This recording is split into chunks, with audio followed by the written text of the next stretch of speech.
Terima kasih Tuhan, kami bersyukur untuk pagi hari yang indah, waktu yang sangat indah untuk kami dapat merenungkan firman-Mu. Urapi setiap kami, sehingga kami tidak hanya menjadi pendengar, tapi kami menjadi pelaku firman-Mu. Roh Kudus yang menolong kami untuk kami mengerti akan firman-Mu ini.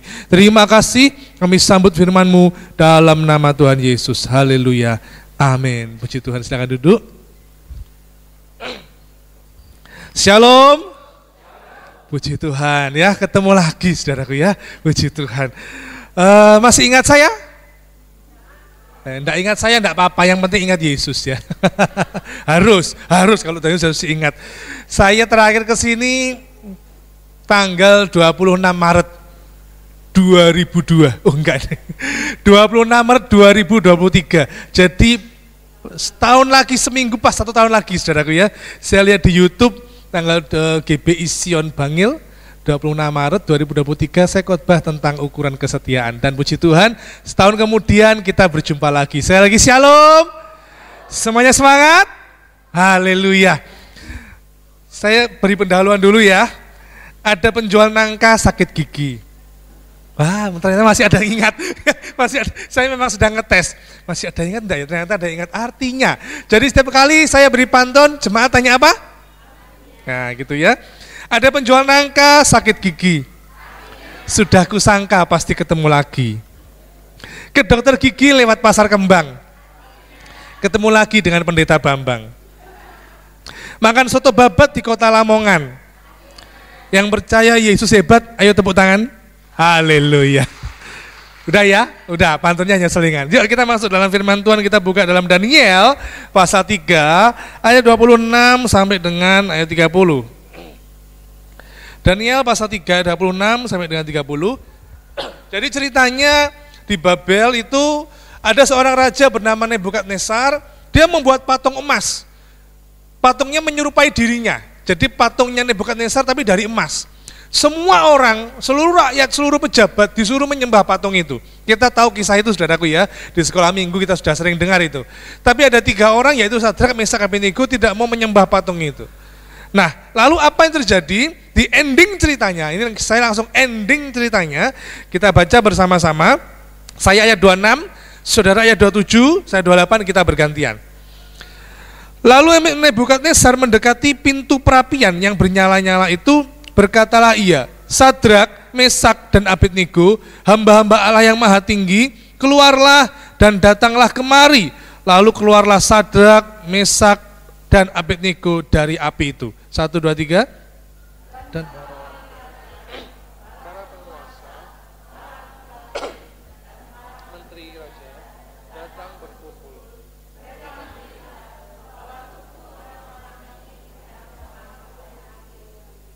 Bahwa rambut di kepala mereka tidak hangus, jubah mereka, bahkan bau kebakaran pun tidak ada pada mereka. Berkatalah Nebukadnezar, terpujilah Allahnya Sadrak, Mesak, dan Abednego. Ia telah mengutus malaikatnya dan melepaskan hamba-hambanya yang telah menaruh percaya kepadanya dan melanggar titah raja, dan yang menyerahkan tubuh mereka, karena mereka tidak mau memuja dan menyembah Allah manapun kecuali Allah mereka. 1, 2, 3.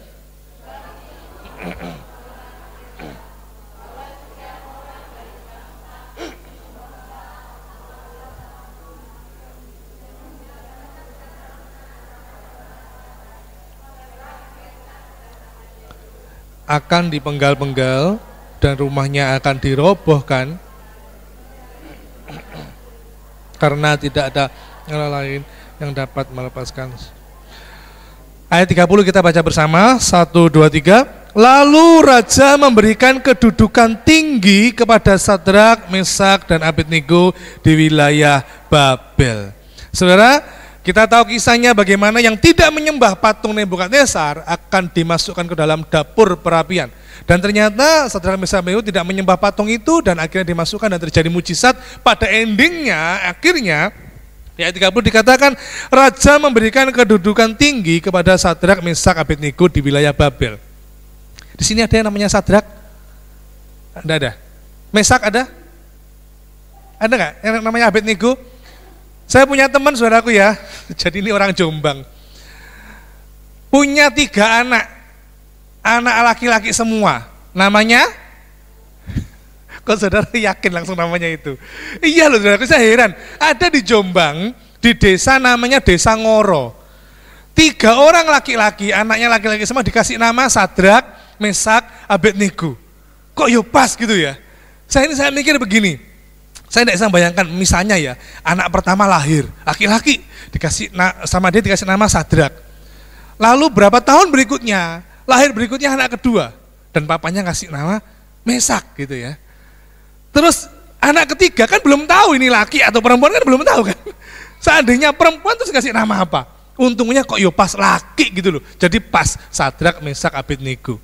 Nah saudaraku, ternyata ada ya satu keluarga namanya pas Sadrak, Mesak, Abednego. Nah saya akan beri judul renungan kita pagi ini dengan judul Tindakan Iman.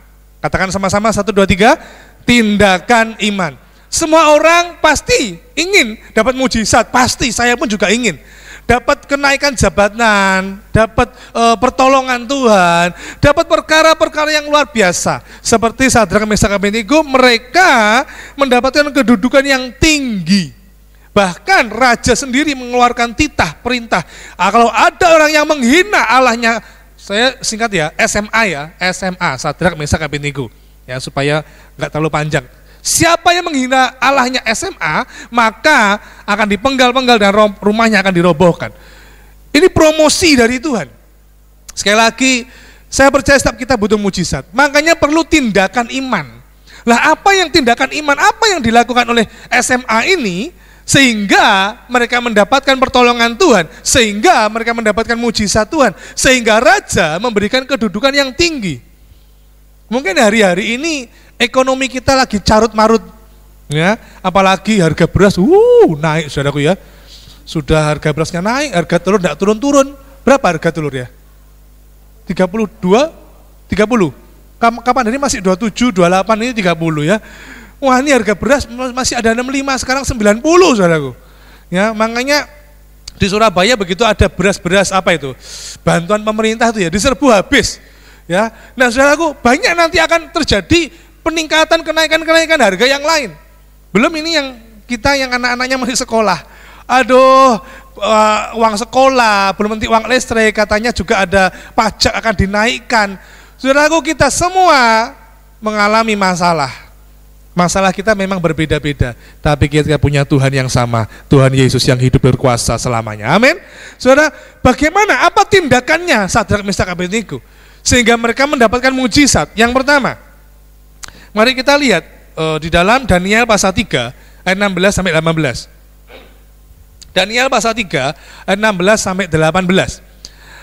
Lalu Sadrak, Mesak, dan Abednego menjawab Raja Nebukadnezar, tidak ada gunanya kami memberi jawab. Jadi mereka disuruh menyembah patung, mereka tidak mau. Lalu Raja marah, kamu tidak masukkan api loh ya. Nah, tapi mereka jawab gini, tidak ada gunanya kami memberi jawab kepada Tuanku dalam hal ini. Ayat 17, jika Allah kami yang kami puja sanggup melepaskan kami, maka ia akan melepaskan kami dari perapian yang menyala-nyala itu dan dari dalam tanganmu ya Raja. Tetapi seandainya tidak, hendaklah Tuanku mengetahui ya Raja, bahwa kami tidak akan memuja dewa Tuanku dan tidak akan menyembah patung emas yang Tuanku dirikan itu. Saya tidak membagikan banyak poin, hanya 2 aja ya. 2 tindakan iman yang dilakukan oleh Sadrak, Mesak, Abednego. Yang pertama yaitu mereka bertindak untuk bertahan. Bertindak untuk apa? Mereka bertahan. Pak, bertahan kok bertindak? Loh saudara, misalnya ya, di sini ada yang pernah marah. Semua pernah marah ya? Pasti pernah lah ya. Misalnya ini, kita naik mobil gitu ya, terus ada Gojek gitu ya, ada Gojek atau tukang becak gitu, motong jalan, kita dengan mendadak ngerem mobil kita, gitu ya, waduh, rasanya deg-deg, mau marah gimana gitu. Ini orang kok tidak hati-hati, atau mungkin ada orang nyebrang itu yang motong jalan, kita mau marah. Kita tidak jadi marah, kita bertahan, tidak marah. Itu sebuah tindakan. Tindakan untuk apa? Tidak marah. Betul ya? Saya juga kadang heran ya, ada orang-orang di jalan itu sembarangan motong jalan. Sakti loh saudaraku, motong jalannya tidak pakai gunting. kaput, hebat ya, sakti banget saudaraku ya. Nah itu contoh, bertahan itu adalah sebuah tindakan. Saudara dijahati orang, bertahan, tidak membalas, itu kan tindakan. Kita mengalami musibah, bertahan untuk tidak menggerutu, itu tindakan. Nah apa yang dilakukan oleh Sadrak Mesak Abednego dikatakan di ayat 18, tetapi seandainya ia tidak melakukannya juga, hendaklah Tuanku maklum bahwa kami tidak akan memuja dewa Tuanku, dan seterusnya. Sadrak Mesak Abednego diam, tidak menyembah patung Nebukadnezar. Mereka tetap bertahan, saudara. Mari kita jadi orang Kristen, jangan orang Kristen yang mudah diombang-ambingkan ya.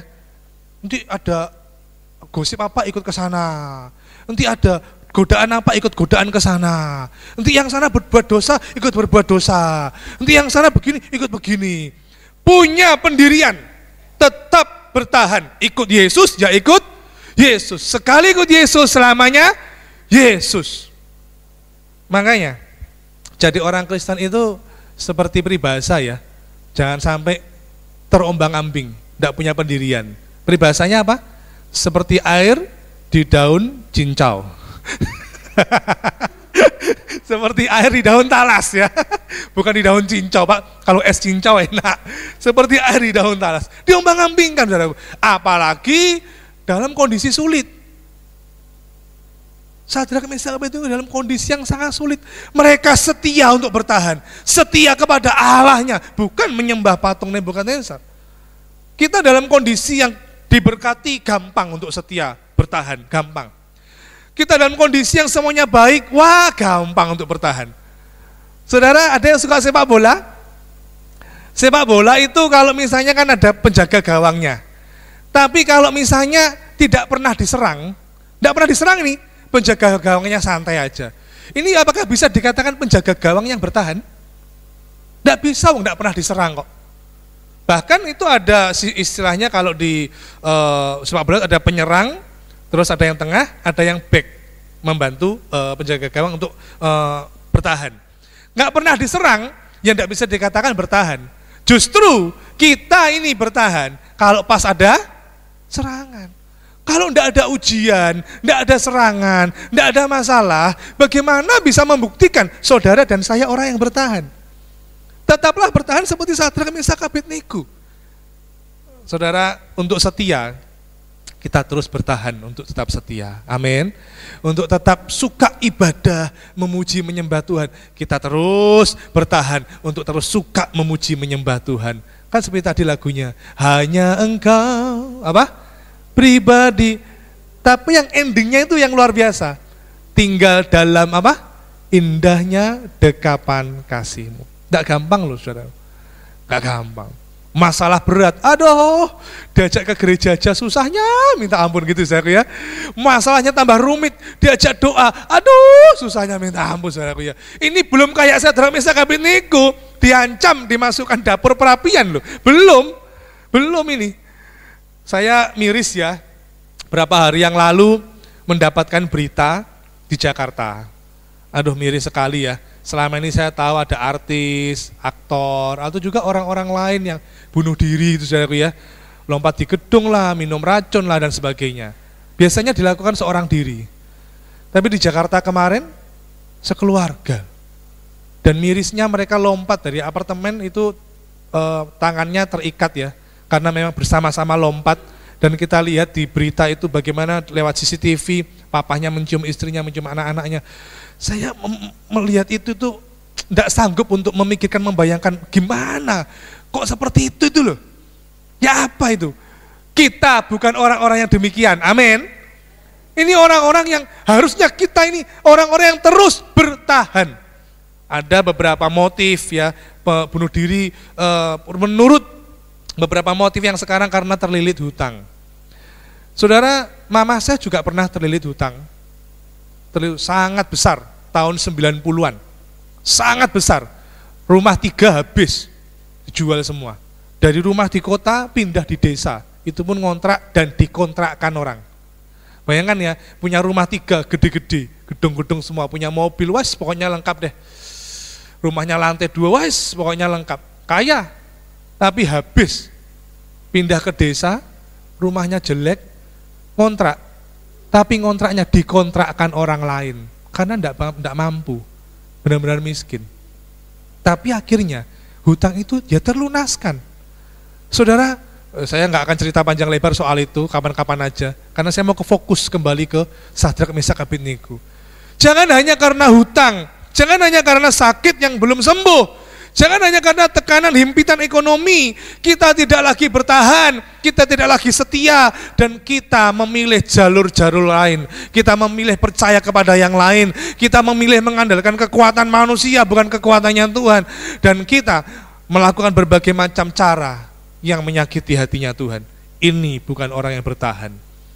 Jadilah orang yang terus bertahan. Apapun yang terjadi tetap bertahan. Kan ada lagunya ya. Engkaulah apa? Perisaiku saat badai hidup menerpaku. Refnya yuk kita nyanyi sama-sama, 1, 2, 3. Ku kan bertahan dalam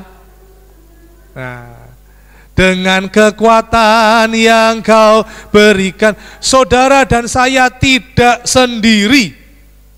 Amin. Saudara dan saya tidak sendiri, ada Tuhan yang menolong kita, ada Tuhan yang menyertai kita, ada Tuhan yang setia, yang tidak pernah jauh dari kita. Mari kita baca dalam Ulangan pasal 7 ayat 9. Ulangan pasal 7 ayat 9. Ayo kita baca bersama-sama, lihat, ini jadi pegangan kita untuk kita bisa terus bertahan. 1, 2, 3. Sebab itu haruslah kau ketahui bahwa Tuhan Allahmu dialah Allah yang memegang perjanjian dan kasih setianya terhadap orang yang kasih kepadanya dan berpegang pada perintahnya sampai kepada beribu-ribu keturunan. Saudara, ini menjadi pegangan kita. Mungkin ya, kelak anak-anak itu akan meninggalkan kita. Mereka keluar kota, mereka berkeluarga, bekerja jauh, mungkin di luar pulau. Atau mungkin juga orang-orang yang biasanya dekat dengan kita, mereka juga akan menjauh dari kita. Entah karena masalah atau karena sesuatu hal. Tapi kita punya Tuhan yang setia. Dia berpegang kepada perintahnya, berpegang kepada janjinya. Yang percaya katakan amin. Saudara, ada sebuah pemeo. Pemeo itu apa ya? Pemeo itu peribahasa yang biasanya digunakan sebagai semboyan. Itu pemeo. Pemeonya begini, dihambat tetap merambat, dijepit tetap melejit, dihadang tetap mengembang.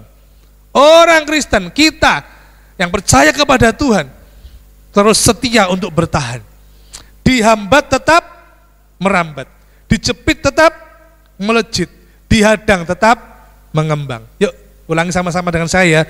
Dihambat tetap merambat, dijepit tetap, dihadang tetap mengembang. Puji Tuhan. Sebelum saya masuk di poin yang kedua yang terakhir, kita baca pesannya dari Rasul Paulus. 2 Korintus pasal 4 ayat 8 dan 9. Lihat ini saudara. Luar biasa, Paulus ini waduh, terus bertahan untuk menjadi pemberita Injil. Saya bacakan. Dalam segala hal kami ditindas namun tidak terjepit. Kami habis akal namun tidak putus asa. Ayat 9. Kami dianiaya namun tidak ditinggalkan sendirian. Kami dihempaskan namun tidak binasa. Hari-hari ini kalau engkau sedang mengalami masalah yang berat, ojo ngresulo. Do you know ngresulo? Tahu ngresulo? Seakan-akan dunia runtuh gitu saudaraku. Pak, Bapak enggak mengerti, masalah saya berat Pak, rumit Pak, bertahun-tahun enggak selesai-selesai. Rasanya tuh benar-benar kayak ditekan gitu. Justru itulah proses membuktikan kita bisa bertahan atau enggak. Kita mau setia apa enggak. Ingat ya, kalau enggak ada serangan, enggak ada ujian, bagaimana kita bisa terbukti orang-orang yang bertahan? Enggak ada, enggak bisa. Justru karena ada ujian, ada masalah itu, kita bisa membuktikan, ini Tuhan, aku mau bertahan, tetap percaya kepada Tuhan. Yang mengerti katakan amin. Saudara, masih ingat dengan, enggak tahu yang muda-muda, tapi biasanya ingat kok ini, seorang petinju yang dulu dijuluki leher beton. Tahu ya? Saya nggak ngerti ya, Mike Tyson dijuluki layar beton. Kalau beton dijuluki apa ya? Mike Tyson itu dikalahkan oleh siapa? Hah? Wah. Siapa? Holyfield. Tahunya itu ya? Itu yang terkenal. Terkenal itu ya, waktu itu seandainya waktu itu sudah ada Instagram ya, seandainya waktu itu sudah ada handphone, wah viral itu ya. Bagaimana Mike Tyson tuh melihat kupingnya Holyfield kayak cingur gitu ya. Wah, digigit gitu ya. Waduh. Tapi tahukah saudara, tidak hanya Holyfield yang mengalahkan Mike Tyson. Ada petinju yang tidak diperhitungkan, yang bernama James Douglas. Dijuluki The Buster. James Douglas itu punya strategi, yaitu dia bertahan. Bahkan di ronde pertama, Mike Tyson, sudah tak tahu ya, kalau dulu kita lihat Mike Tyson tuh begitu ronde pertama, buk, selesai gitu ya. Nggak sampai hanya berapa detik sudah selesai. Tapi James Douglas punya strategi, yaitu bertahan. Pada ronde pertama, James Douglas dipukul jatuh, saudara. Wah, merasa di atas angin Mike Tyson. Tapi terus James Douglas berdiri lagi dan bertahan sampai ronde ke-6. Dan ronde ke-6, Mike Tyson sudah kehabisan akal dan mulai surut tenaganya. Kesempatan ronde ke-7 dipukul bolak-balik oleh James Douglas. Apa yang terjadi? James Douglas mengalahkan Mike Tyson, bukan menang angka, bukan, tapi menang KO. Mike Tyson KO dengan James Douglas. Hanya gara-gara apa? Punya strategi, bertahan dulu, tunggu, kekuatannya surut, kehabisan akal, disikat, saudara. Saudara, mungkin orang menganggap, wah kok bertahan, gak enak Pak bertahan. Betul saudaraku, gak enak kok bertahan itu. Tapi tunggu ya, tunggu. Bentar lagi Tuhan memberi engkau kemenangan, amin. Terus bertahan, terus bertahan saudaraku ya. Tunggu, bentar lagi Tuhan memberimu pertolongan. Yang setuju katakan amin. Yang kedua, yang terakhir saudaraku. Yang terakhir ya. Jadi apapun terjadi tetaplah bertahan, terus setia. Yang kedua, tindakan iman yang pertama bertahan. Tindakan iman yang kedua, melangkah. Sadrak, Mesak, Abednego, mereka melangkah. Melangkah apa? Melangkah masuk dalam api. Meskipun mereka diikat, tapi mereka itu intinya dimasukkan ke dalam api. Tindakan iman itu bukan berarti kita bebas dari masalah, enggak. Bukan berarti begitu Sadrak, Mesak, Abednego ini begitu mendekati api, terus ada mujizat, apinya tiba-tiba padam gitu ya. Enggak. Kita kan sudah tahu ceritanya ini, gampang kita sudah. Tapi waktu itu kalau saudara bayangkan, saudara terjadi ada di situ, begitu apinya deket terus apinya padam, enggak. Atau mungkin begitu Sadrak, Mesak, Abednego dilemparkan, loh apinya kok dingin ya, waduh enak ini, dingin banget ya, terjadilah mujizat. Enggak kayak gitu. Ingat ya, mujizat Tuhan bisa terjadi secara instan, secara cepat bisa. Tapi terkadang mujizat Tuhan itu terjadi hal-hal yang lain. Banyak orang Kristen di 300 tahun pertama, jadi tahun 300, tahun-tahun awal-awal abad-abad pertama, orang-orang Kristen itu tidak mendapatkan mujizat yang spektakuler loh saudaraku. Bahkan orang-orang Kristen itu mati loh, mati martir saudaraku. Di zaman Kekaisaran Nero, itu bagaimana orang Kristen diadu dengan binatang, mereka jadi makanan binatang. Mereka ditarik tangannya, kedua-duanya diikat dengan tali, kakinya diikat dengan tali, ditarik oleh kuda dan sebagainya. Dan bahkan Kaisar Nero yang kejam, waktu malam hari di istananya melihat tamannya kok gelap ya. Aduh, dia panggil tentaranya, pasukannya, tangkap orang-orang Kristen tuh, tangkap. Ayo itu tamanku gelap, pasang lilin deh. Lilinnya dari mana? Dari orang Kristen. Orang Kristen diikat, saudaraku, ditutupi jerami, dibakar hidup-hidup. Ada mujizat, mati mereka, saudaraku. Tapi orang mati bukan berarti tidak ada mujizat. Mereka mengalami mujizat, sudah masuk ke surga langsung karena mati martir demi Yesus. Amin. Saudaraku, Sadrak, Mesak, Abednego, kita kembali ke ayat ini. Bagaimana mereka masuk dalam api dan tetap apinya menyala. Api itu panas, tetap panas, saudaraku. Tapi kita tidak tahu kan? Kita sudah tahunya karena baca, tapi waktu itu Sadrak, Mesak, Abednego, waktu mereka mau masuk dalam api, ya sudah wis, kita tidak nyembah, kita tetap percaya pada Tuhan. Seandainya tidak ada pertolongan, tidak apa-apa, sudah, pokoknya kita percaya kepada Tuhan kita. Mereka belum melihat ada satu orang kan di api itu, Kita tahu kisahnya, yang masuk 3 orang, tapi akhirnya di situ ada 4 orang yang kelihatan. Mereka tidak tahu, belum masuk kok. Begitu mereka masuk ke dalam masalah yang sangat besar, dalam segala bencana yang begitu besar, nyawa taruhannya. Ada pribadi di situ, ada roh Allah, ada malaikat, saudara. Ada Tuhan di situ, ada mujizat. Mereka melangkah, andaikan ya, seandainya mereka tidak masuk dalam api, apa ada pribadi itu? Ada malaikat itu? Ada Tuhan di situ? Tidak ada. Wong mereka tidak masuk kok. Oke raja, takut saya, ya wis tak nyembah patung raja dah, nyembah patungnya Nebukadnezar. Tapi tidak, mereka tetap masuk dalam api dan Tuhan menolong mereka. Ada seorang malaikat yang menemani mereka sehingga mereka tidak terbakar. Kita tahu tadi kisahnya, bau gosong pun tidak ada, tidak terbakar sama sekali. Dan kita tahu tadi ya, waktu kita baca tadi, bagaimana Nebukadnezar memberi perintah harus menyembah ini Allahnya Sadrak, Mesak, Abednego. Kalau yang berani menghina, dipenggal, rumahnya dirobohkan dan sebagainya. Mereka mendapat kedudukan yang tinggi. Saudara, api masalah itu membuat kita bisa melihat Tuhan. Saya ulang ya, apinya Sadrak, Mesak, Abednego melihat mereka bisa melihat Tuhan, membuat mereka bisa melihat Tuhan. Tidak hanya itu, bukan hanya mereka yang bisa melihat Tuhan, pribadi yang menemani mereka di perapian, tapi raja, orang dunia, semua pejabat yang menyembah patung itu, mereka melihat, loh yang masuk 3 orang, ini sekarang kita lihat kok 4. Masalah yang kita hadapi, kalau kita terus bertahan, kalau kita terus melangkah dengan iman, tidak mengingkari iman kita, terus bergantung kepada Tuhan, lihat, saudara akan melihat Tuhan. Orang-orang lain akan melihat bahwa Tuhan bekerja dalam hidupmu. Yang mengerti katakan amin. Masalahnya kita seringkali mundur, masih bertahan, ya aku bertahan, tapi sudah tidak kuat lagi, mundur dah. Udah banyak pernikahan yang hancur gara-gara tidak mau bertahan, tidak mau melangkah, mundur.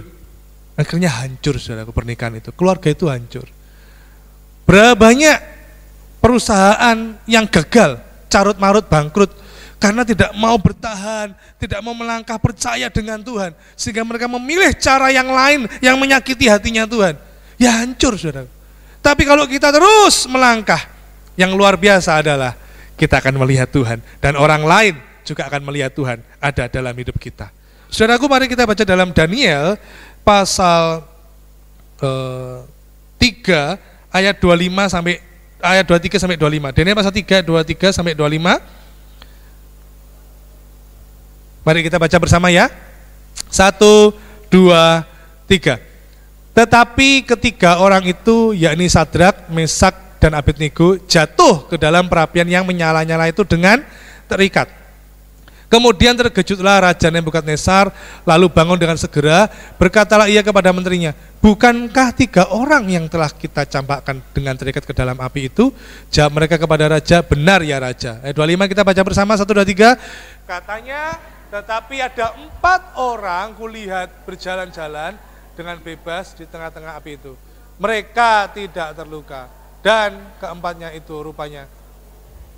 Yang luar biasa begini, tadi ayat 23 dikatakan mereka terikat. Orang terikat itu bisa jalan-jalan enggak, saudara?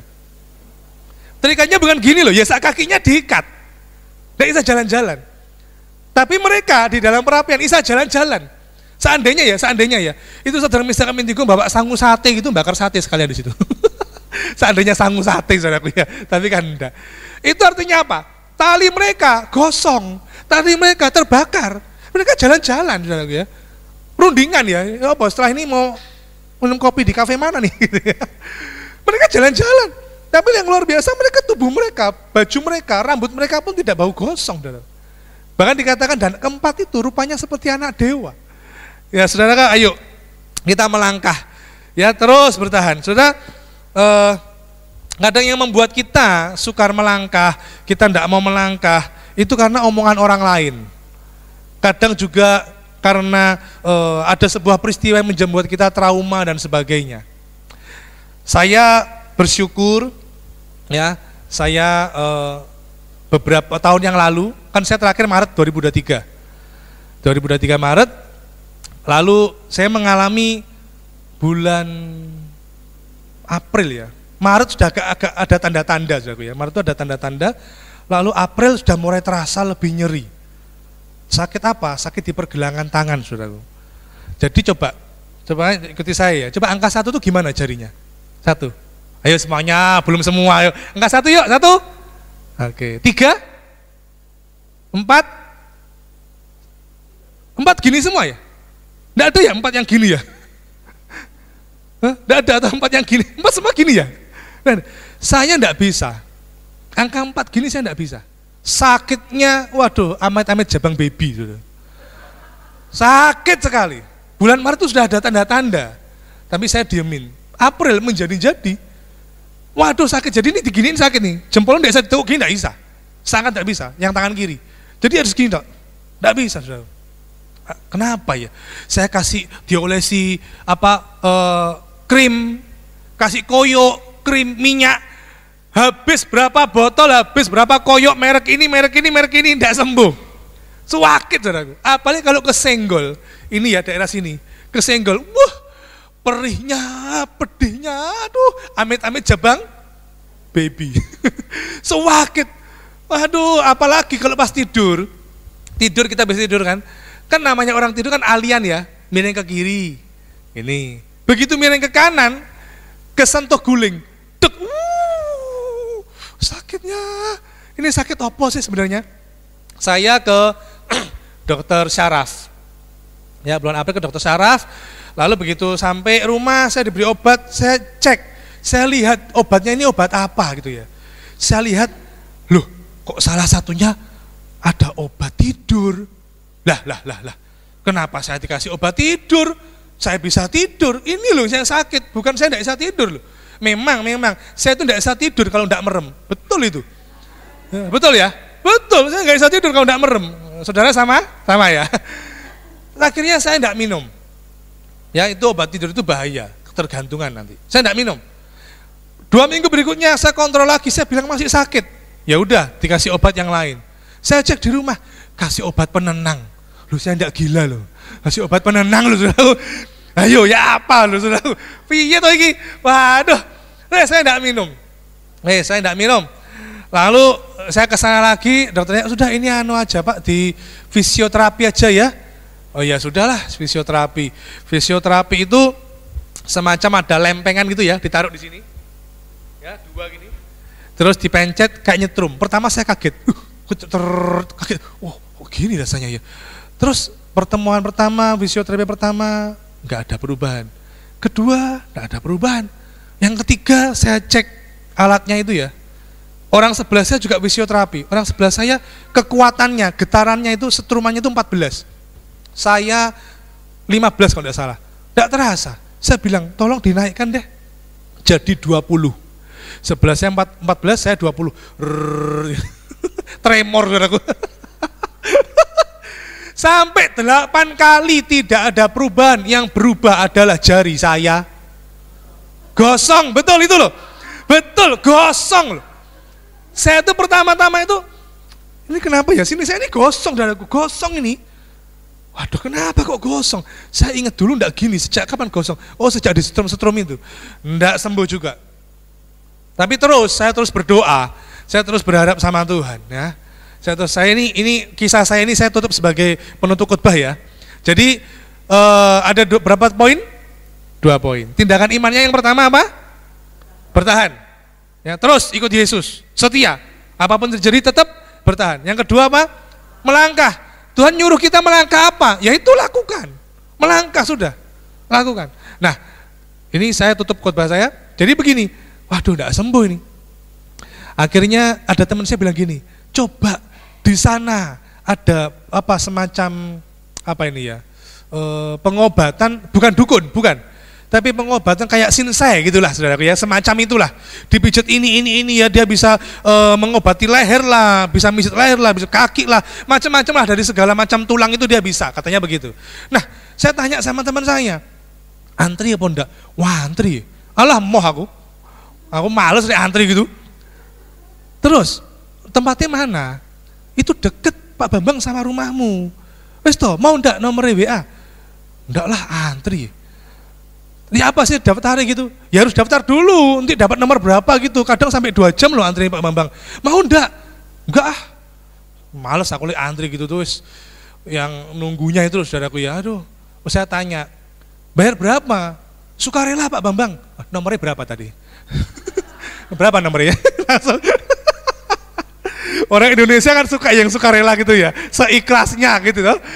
Ya sudah, saya ke sana saudaraku.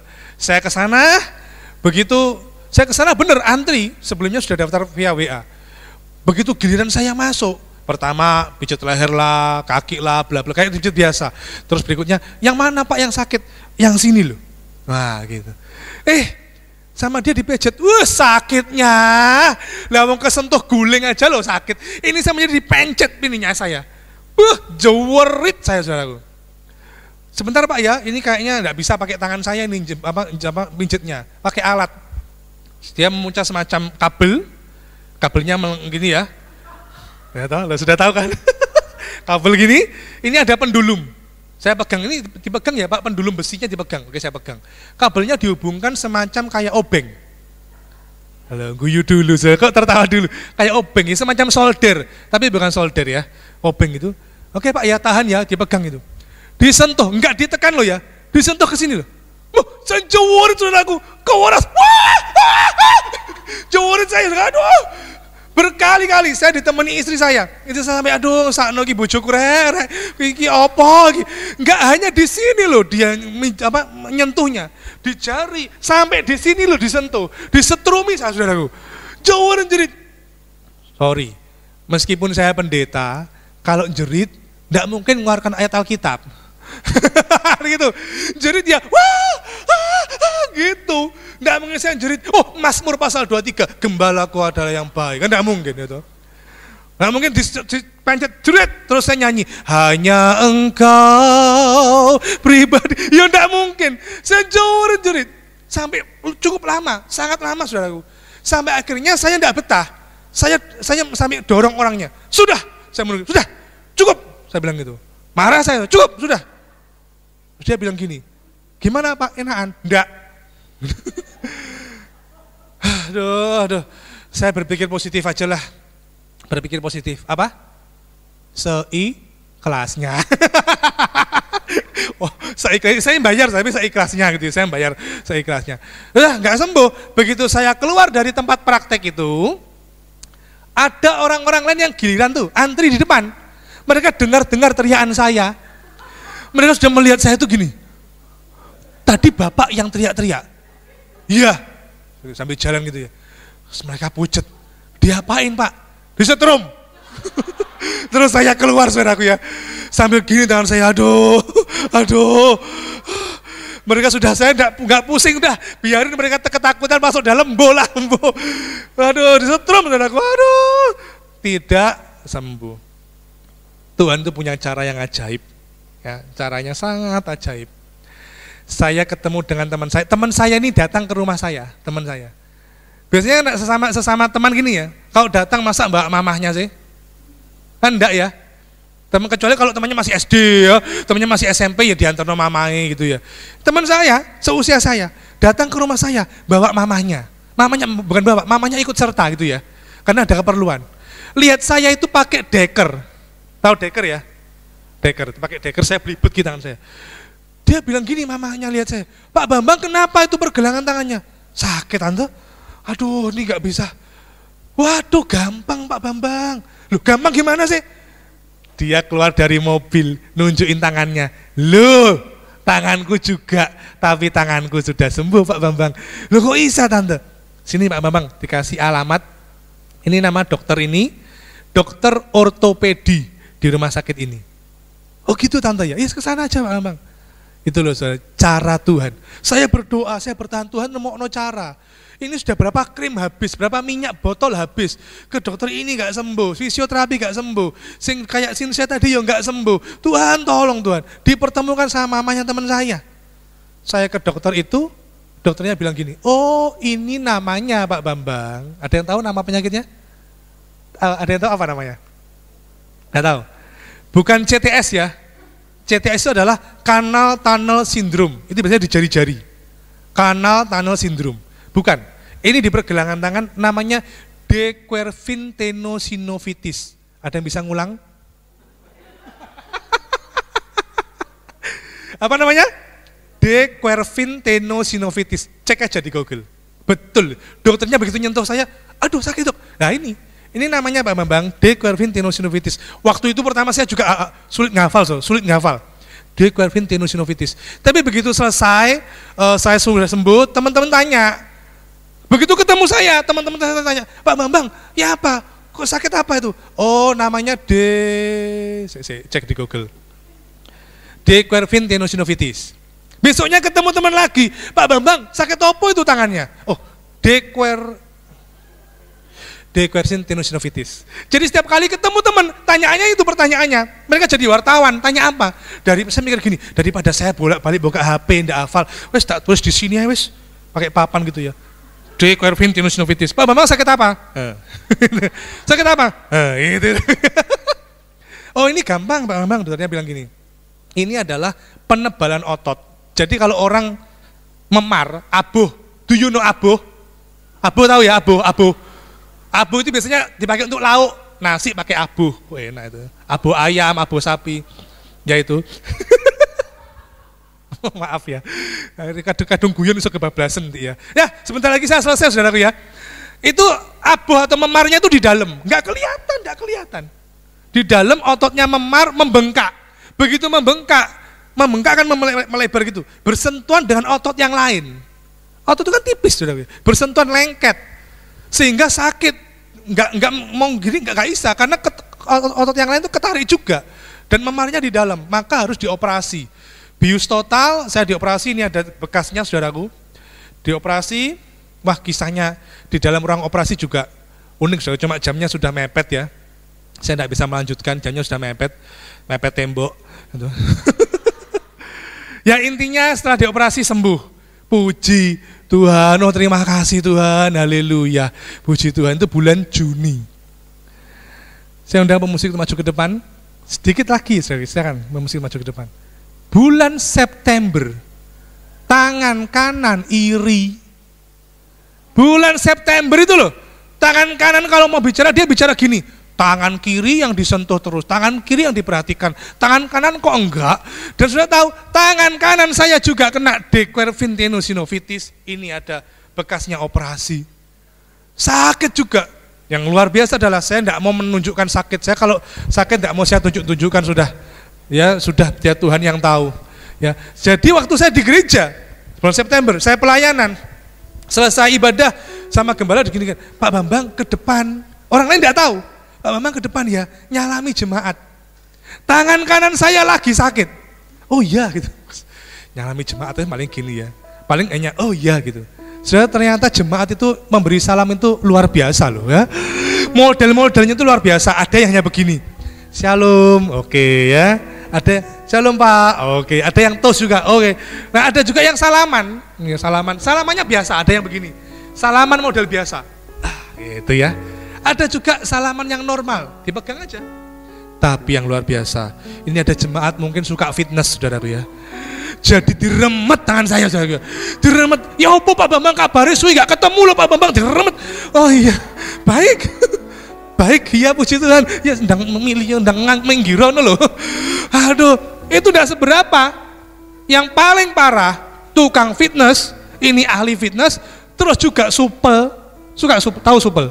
Suka apa ya, gampang bergaul. Jadi dia ngeremetnya tuh diremet temen terus diginiin. Ada, Shalom Pak Bambang, oh Shalom, ya apa Pak Bambang kabare? Wih, lu suwe gak ketemu lu piye? Baik, ya puji Tuhan.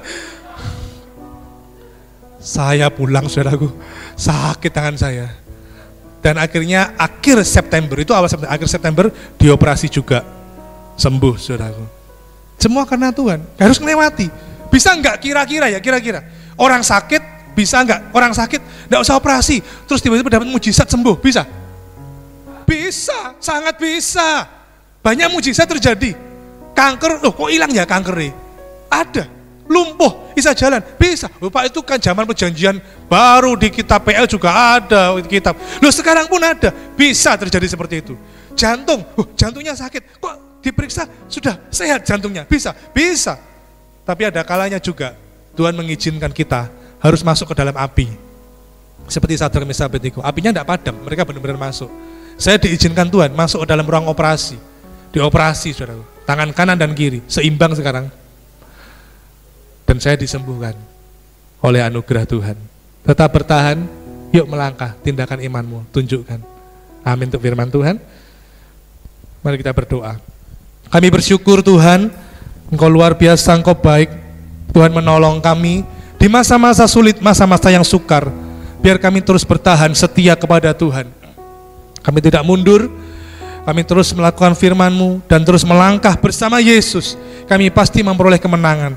Segala kondisi keadaan yang kami alami, kami tahu kami tidak pernah sendiri. Ada Immanuel, Tuhan yang menyertai kami.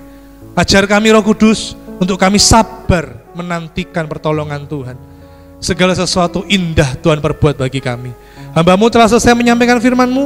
Roh Kudus, terus Engkau berkata-kata, jadikan kami semua pelaku firman-Mu. Terima kasih, terpujilah nama-Mu. Dalam nama Tuhan Yesus yang sudah diberkati firman Tuhan, sama-sama katakan, amin. Tuhan Yesus memberkati.